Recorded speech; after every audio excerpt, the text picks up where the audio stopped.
자, 수업 좀 쉬셨나요? 우리 이제 신포괄수까지 하겠습니다.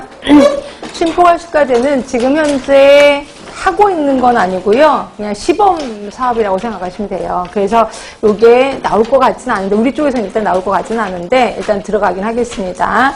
자, 그게, 그래서 이렇게 차이점만 좀 알려드릴까 하는데, 그 체크포인트 잠깐 볼게요. 체크포인트를 보시면, 자, 도입 배경 보시면 행위별 수까제와 포괄 수까제의 단점을 보완하기 위해서 하는 거고요. 그러니까 단점은 보완하면서 장점을 이제 살리는 그런 제도라고 보시면 되고요. 그래서 그 밑에 보시면 2009년에 신포괄 수까제 시범 도입을 하고 있습니다. 그러니까 시범 도입하고 있고, 그래서 그 차이점을 보시면 아까 포괄 수까제는 7개 질병군에 대해서만 하는 거였고 입원 환자인데, 신포괄 수까제는 모든 입원 환자입니다. 모든 입원 환자가 해당이 되는 거고, 그 다음에 지불 범위를 보시면 여기에 2번 건강지불에 1당 지불에 행위별 수가가 들어가. 결국 신포괄 수까제 안에 행위별 수까제가 슬쩍 도입을 한 거예요. 그래서 이제 어떤 식이냐면 저 뒤를 보시면 좀 아실 거예요. 뒤에 가로 4번을 보시면요.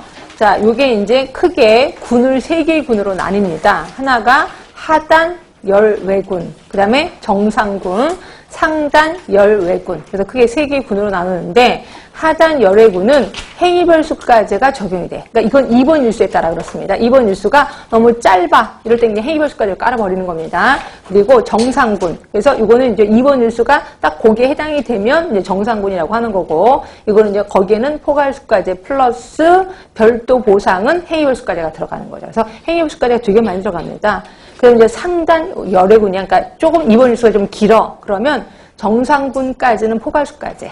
그리고 나머지는 모두 행위별 수까제가 되는 거죠. 그러니까 초과 기간부터는 행위별 수까제가 들어가는 거죠. 그래서 여기서는 정상군을 며칠로 할지는 아직 합의가 안 되고 있다. 이게 확정이 되면 결정이 되겠죠. 예, 그렇게 보시면 되고요.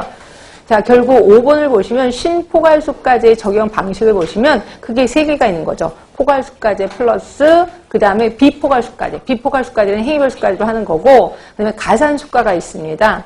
가산 수가는 뭔데? 포괄 수가 곱하기 기간당 가산율이야. 그러니까 기간당 그러면 상급종합병원이면 가산율이 좀 세겠죠. 근데 그냥 병원급이야. 그럼 가산율이 좀 작겠구나. 이렇게 보시면 되고, 이건 이제 포괄 수가의 그 가산율을 곱하는 거고요. 그리고 포괄 수가제는 우리가 알고 있는 기준 점수당 점수당 단가. 이렇게 해서 조정 계수는 말 그대로 그거겠죠. 가치수까지 들어가는 거죠. 그래서 조금 좀 수술이 조금 힘들어. 좀 입원료가 조금 좋은 병원이야.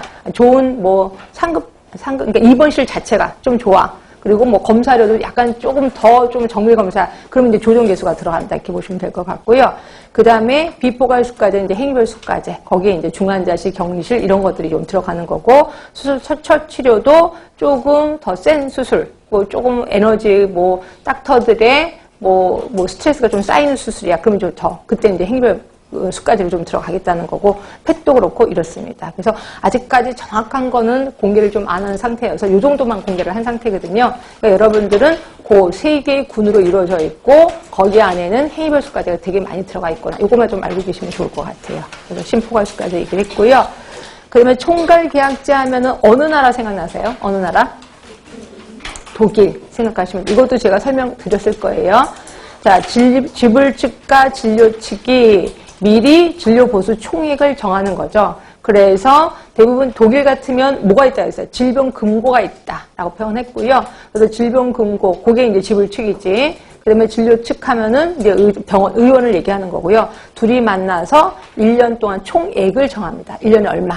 그래서 총액을 주면 그 의사들끼리 자기네들끼리 나눠 갖는 거예요. 이거를 우리 총괄 계약제라고 하는 거고.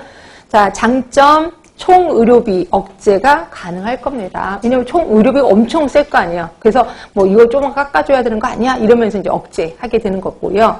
그 다음에 의료인들 이미 돈을 받았단 말이에요. 이미 받았으니까 스스로 자율적인 억제를 할 겁니다. 이미 돈 받았으니까 의료인이 잘 안 하도록 노력하겠죠. 하여튼 자율적으로 억제 가능할 거고요. 자, 단점을 보시면 첨단 의료 서비스 당연히 도입 안 할 겁니다. 그리고 매년 진료비 계약을 1년에 한 번씩 계약을 하는데, 이때 그 계약을 둘러싼 교섭의 어려움으로 혼란이 올 거다라고 되어 있습니다. 총괄 계약제 얘기를 했고요. 그럼 이제 상대가치 수까제예요. 상대가치 수까제는 기본이 뭐였었어요? 기본이 기본이 행위월수과제죠. 기본이 행위월수과제인데 행위 하나하나마다 가치를 매기는 거예요. 그래서 예를 들어서 이런 거지. 자, 내가 맹장 수술을 하는 거하고 이거는 이제 근무 시간에 그러면 내가 응급으로 새벽에 나와서 맹장 수술을 했어. 그럼 어떤 게 더 가치가 있어요? 당연히 새벽에 있는 게 더 가치가 있는 거죠. 그래서 여기서는 1.2배를 해주는 거죠. 그리고 여기는 뭐 근무 중이니까 그러니까 가치를 깎아 0.8배. 그러면 전체적인 의료비는 똑같아지는 게 아니라 그랬죠. 왜? 응급은 그렇게 많지 않거든요. 그래서 전체적인 의료비는 다운이 된다 이렇게 보시면 돼. 그래서 그 가치를 뭘 갖고 매기는데요. 그 가치를 매기는 게 두 개 갖고 매깁니다. 동그라미 1번에 업무량 시간.